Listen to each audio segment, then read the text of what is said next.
Avis lecture, Les heures fragiles de Virginie Grimaldi. Coucou les amis, j'espère que vous allez bien. Je vous retrouve aujourd'hui pour vous faire mon avis lecture sur le roman Les heures fragiles de Virginie Grimaldi. Mais avant de vous donner mon avis, une petite présentation du roman s'impose. Le titre en VO du roman est Les heures fragiles. Il a été publié en France en 2025 aux éditions Flammarion. Il fait 328 pages.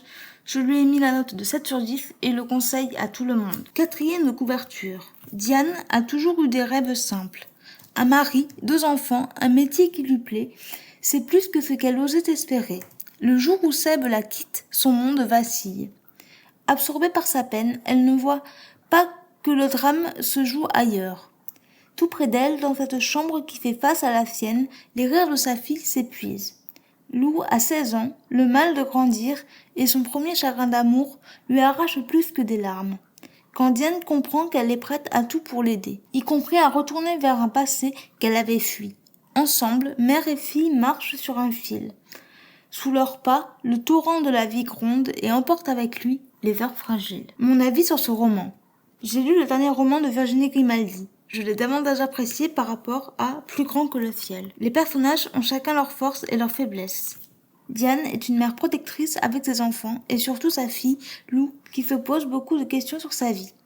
Diane est mariée à un homme depuis 10 ans et son couple bat de l'aile. La mère de famille se remet en question mais ne voit pas la souffrance de sa fille. Lou a 16 ans et se questionne sur l'adolescence et beaucoup de sujets.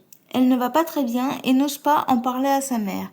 C'est une jeune fille touchante. Les autres protagonistes sont, dans un premier temps, assez peu présents dans l'histoire, à mon goût, puis vont petit à petit prendre de l'ampleur. L'intrigue aborde des thèmes de société importants comme le consentement, la santé mentale chez les adolescents.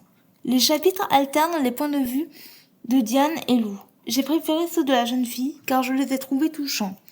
Les chapitres sont, comme dans tous les romans de Virginie Grimaldi, courts, ce qui donne du dynamisme au récit. L'écriture de l'auteur est simple, percutante et efficace. La fin m'a aussi laissé un peu perplexe, mais peut-être est-ce juste moi. Il y a eu quand même quelques petites longueurs. En bref, cela a été une bonne lecture. Je vais maintenant vous lire un extrait du roman. On croit connaître nos enfants mieux qu'eux-mêmes. On anticipe leurs réactions, on devine leur comportement. On sait que la fatigue ne leur réussit pas, qu'ils n'aimeront pas ce plat, qu'ils préfèrent le bain à la douche, les frites aux épinards. Leur jardin secret est à ciel ouvert. Peu à peu, ils taisent, ils cachent, ils retiennent, ils s'éloignent. Les points forts de ce roman, les personnages, l'intrigue, l'écriture, les thèmes traités. Les points faibles de ce roman, les petites longueurs et la fin. Voilà les amis, c'en est tout pour ce podcast, j'espère qu'il vous aura plu. Je vous conseille quand même de lire ce roman, qui est quand même assez touchant, et je vous retrouve très bientôt pour un nouveau podcast. Ciao!